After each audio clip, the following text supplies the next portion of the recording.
अस्सलाम वालेकुम जी, welcome back to my channel. आज मम्मा बनाने वाली हैं अचारी आलू की टिक्कियाँ। तो ये बहुत ही मज़े की बनी थी और रमज़ान स्पेशल भी है, आप लोग इफ्तारी में बना सकते हैं।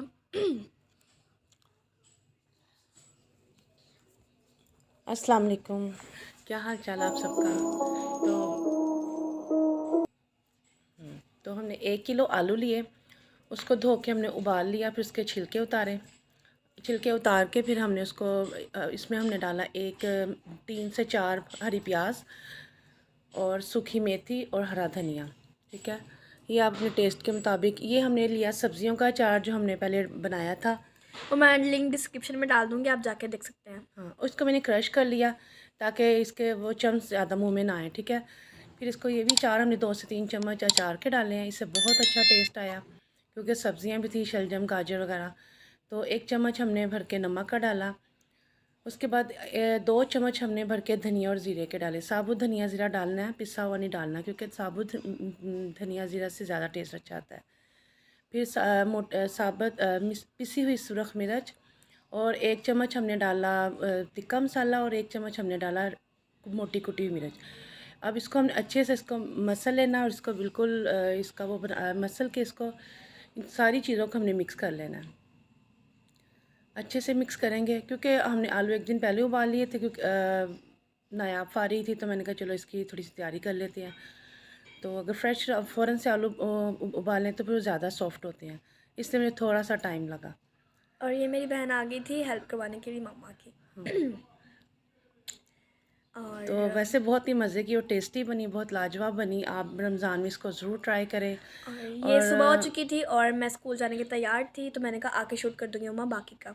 क्योंकि नायाब ने वीडियो शूट करनी होती है। अनारदाना हम डालना उस वक़्त भूल चुके थे, तो फिर मैंने सुबह उठ के अनारदाना डाला, क्योंकि एक दिन पहले मैंने सारी तैयारी की थी, नायाब आ रही थी इसलिए।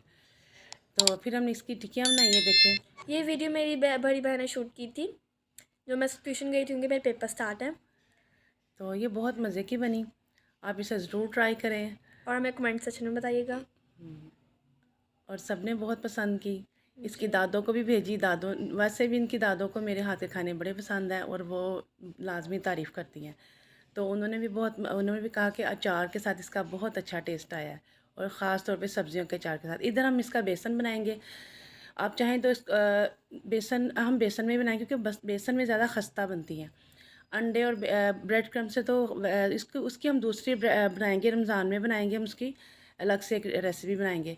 लेकिन ये बेसन है, बेसन में इसका मुझे ज़्यादा बेसन में पसंद है, क्योंकि बेसन से इसका जो टेस्ट आता है ना। बेसन में हमने एक पाव बेसन लिया, उसमें नमक मिर्च नमक डाली, मिर्चें डाली और थोड़ा सी अजवाइन डाली, ताकि इसको डाइजेस्ट करने में आसानी हो। ठीक है, कुछ लोगों को थोड़ी सी प्रॉब्लम होती है, इसलिए तो थोड़ा सा धनिया ज़ीरा डाला। अब हमने इसको डिप करेंगे और इसको शैलो फ्राई करेंगे, ज़्यादा डीप फ्राई नहीं करेंगे, क्योंकि ज़्यादा ऑयल सेहत के लिए नुकसान होता है। कुछ ऐसी चीज़ें होती हैं जिनमें हमने ज़्यादा घी इस्तेमाल करना होता है।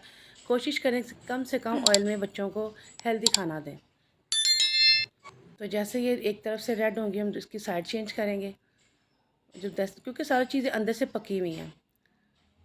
तो सिर्फ हमने इसके बेसन को ही पकाना है, उसको रेड करना है, लेकिन बिल्कुल नॉर्मल आंच में। तो भाई कैसी लगी आपको हमारी वीडियो? तो हमारी वीडियो को लाइक कर दें, कमेंट कर दें, शेयर कर दें। तो थैंक्स फॉर वॉचिंग। एंड देख सकते हैं कितना मज़े का टेक्सचर है, और आप लोग इसे रायते के साथ, कोई भी सॉस के साथ एंजॉय कर सकते हो। नहीं, रायते के साथ ज़्यादा मज़ा आता है, केचप के साथ इतना मज़ा नहीं आएगा। आप चटनी वाला रायता बनाएं। Thanks for watching. अल्लाह हाफिज़।